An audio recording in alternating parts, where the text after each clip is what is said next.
Perkenalkan, nama saya Sinta Christine, NIM 910416843. Di sini saya akan membaca rangkuman materi tentang perilaku konsumen. Perilaku konsumen sendiri adalah studi tentang individu dan organisasi, serta bagaimana mereka memilih dan menggunakan produk. Bagian dari riset pasar ini bertujuan memahami motivasi dan perilaku seseorang sebagai konsumen. Dilansir dari Brainwatch, consumer behavior meliputi 5 hal berikut. 1. Bagaimana pengaruh lingkungan terhadap perilaku konsumen. 2. Bagaimana promosi dan campaign produk mempengaruhi keputusan pembelian konsumen. 3. Apa pendapat konsumen seputar kompetitor produkmu. 4. Di antara banyak alternatif yang ada, bagaimana konsumen memilih produk. Nah, saat menjalankan studi ini, ada beberapa metode yang bisa kamu pakai. Dirangkum dari Krohn, pilihan metode itu diantaranya 1. Survei, 2. Focus group discussion, 3. Riset etnografi.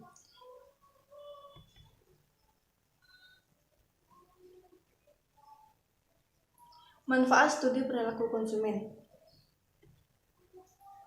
Menurut Coltrap, perilaku konsumen tak hanya berguna untuk pengembangan produk baru.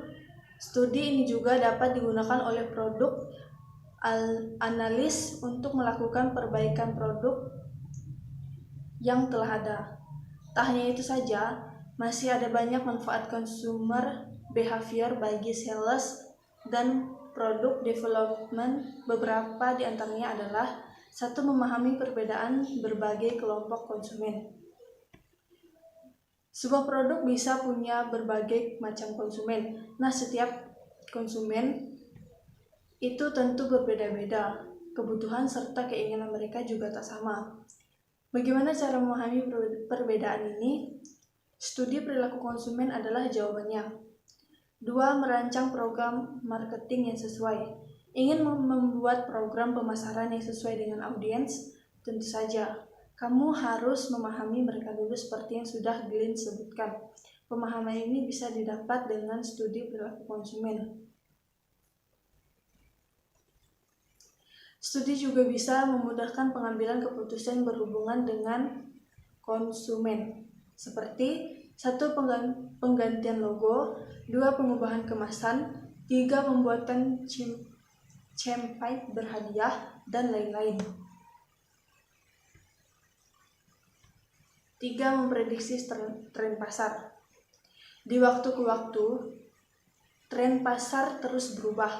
Nah, perubahan ini bisa terus diikuti dengan studi customer behavior. Otomatis, kita bisa membuat produk dengan sesuai perkembangan zaman. Tak perlu membuang banyak sumber daya untuk mengembangkan produk yang kurang tepat. 4. Meningkatkan daya saing dengan kompetitor.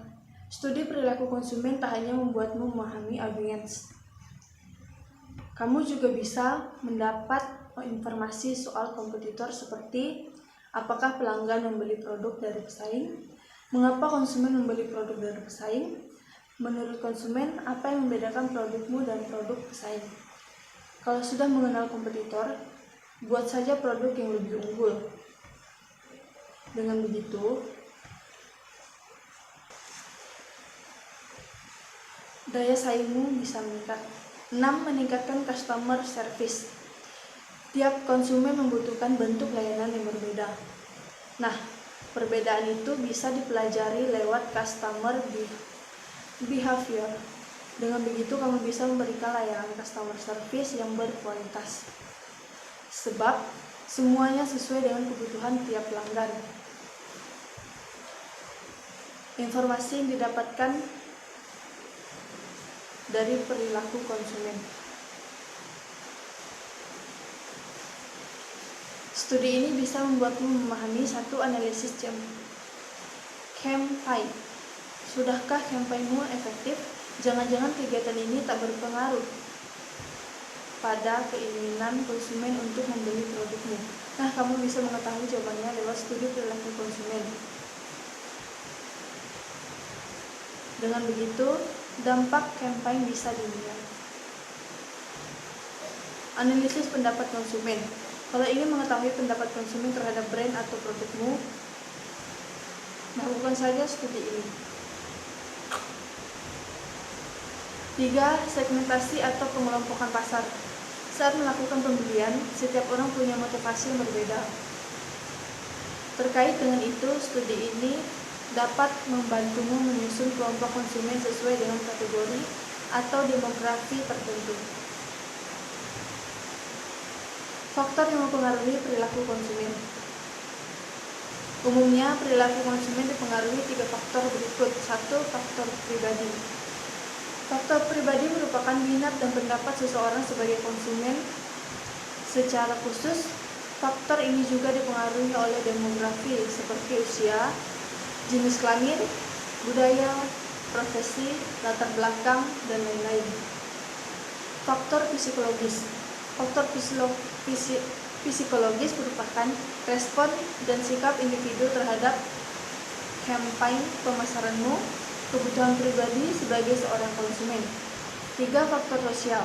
Faktor ini meliputi 1. Pengaruh lingkungan, 2. Pengaruh media sosial, 3. Kelas sosial, 4. Pendapatan, 5. Tingkat pendidikan, dan lain-lain. Tipe-tipe perilaku konsumen.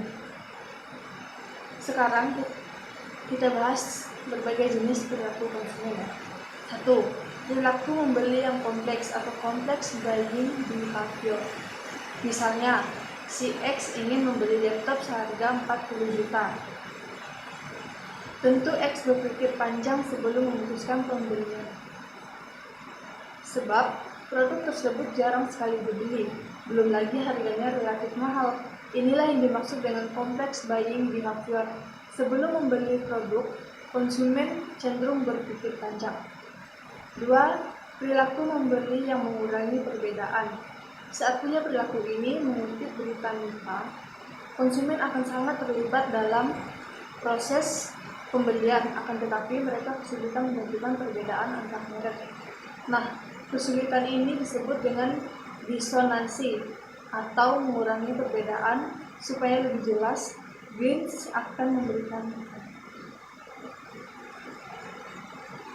misalnya, kamu ingin membeli penggorengan, menurutmu tak ada perbedaan antara merek penggoreng A, B, C, dan D. Padahal keempatnya punya sedikit berbeda. Inilah yang disebut dengan disonansi. 3. Perilaku membeli yang telah terbiasa. Dapat disimpulkan dalam kasus ini, dia memiliki habitual buying behavior.